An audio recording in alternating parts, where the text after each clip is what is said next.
অসম্ভব বলে কিছুই নেই, দেখিয়ে দিল আরসিবি। 14 ম্যাচে 14 পয়েন্ট তুলেছে, পয়েন্ট টেবিলে চতুর্থ স্থানে পৌঁছে চেন্নাইকে ছাপিয়ে গিয়েছে আরসিবি। এই হারের পর সিএসকে প্লে অফে ওঠার সম্ভাবনা ভেঙে গেল এবং শেষ ওভারে খেলা ঘুরিয়ে দিল জসদয়াল। অসম্ভব বলে কিছুই নেই, দেখিয়ে দিল আরসিবি।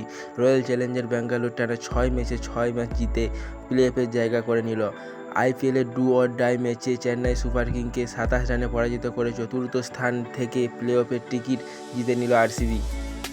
এমএস চিন্নাস্বামী স্টেডিয়ামে খেলা এই হাই স্কোরিং ম্যাচে আরসিবির ব্যাটসম্যানরা এক বড় স্কোর খাড়া করেন। এরপর নিয়মিত বিরতিতে উইকেট হারাতে থাকে সিএসকের ব্যাটসম্যানরা। আরসিবি 14 ম্যাচে 14 পয়েন্ট তুলেছে, পয়েন্ট টেবিলে চতুর্থ স্থানে পৌঁছে চেন্নাইকে ছাপিয়ে গিয়েছে। এই হারের পর সিএসকে প্লে অফে ওঠার স্বপ্ন ভেঙে গেল। শেষ ওভারে খেলা ঘুরিয়ে দেন জসদয়াল। 219 রানের লক্ষ্য তাড়া করতে গিয়ে সিএসকে খুব খারাপ শুরু করে। ঋতুরাজ গায়কোয়াড়ের নেতৃত্বে 7 উইকেটে 191 রান করতে পারে। ওভারের প্রথমে জসদয়ালের প্রথম বলে গ্র্যান্ট ম্যাক্সওয়েলের হাতে ক্যাচ দিয়ে প্যাভিলিয়নে ফেরেন ঋতুরাজ। এরপরে 21 রানে জসদয়ালের বলে উইকেট হারান ডেরি মিচেল। এরপর 22 বলে 30 রান করে আউট হন অজিঙ্ক্য রাহানে। 37 বলে 61 রান করে প্যাভিলিয়নে ফিরেন রচিন রবীন্দ্র। 15 বলে 7 রান করে উইকেট হারান শিবম দুবে। অধিনায়ক ডু প্লেসির নেতৃত্বে আরসিবি টপ অর্ডার দুর্দান্ত পারফরম্যান্স করে। আরসিবি 5 উইকেটে 218 রান করেন।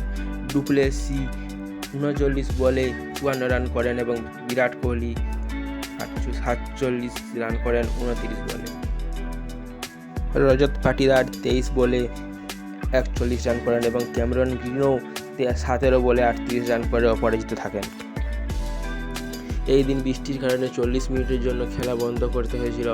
বৃষ্টির বিরতির পর সিএসকে স্পিনারদের কাজে লাগায় এবং বল টার্ন করতে শুরু করেছিল, ফলে আরসিবির ব্যাটসম্যানদের দ্রুত রান করা খুব কঠিন হয়ে পড়েছিল। পাওয়ার প্লেতে 42 রান করে আরসিবি এবং কোহলির আউটের পর আরসিবির স্কোর 10 ওভারে 1 উইকেট 78। সেখান থেকে 200 রানের গণ্ডি পেরিয়ে যায় আরসিবি এই 27 রানের বিশাল জয়ের মাধ্যমে প্লে অফে কোয়ালিফাই করল এবং সিএসকে এই 2024 সালের জন্য আইপিএল থেকে বিদায় নিল। তো গাইস, আজকের ভিডিওটা ছিল এই পর্যন্ত। এই ভিডিওটা ভালো লাগলে লাইক এবং সাবস্ক্রাইব করতে ভুলবেন না।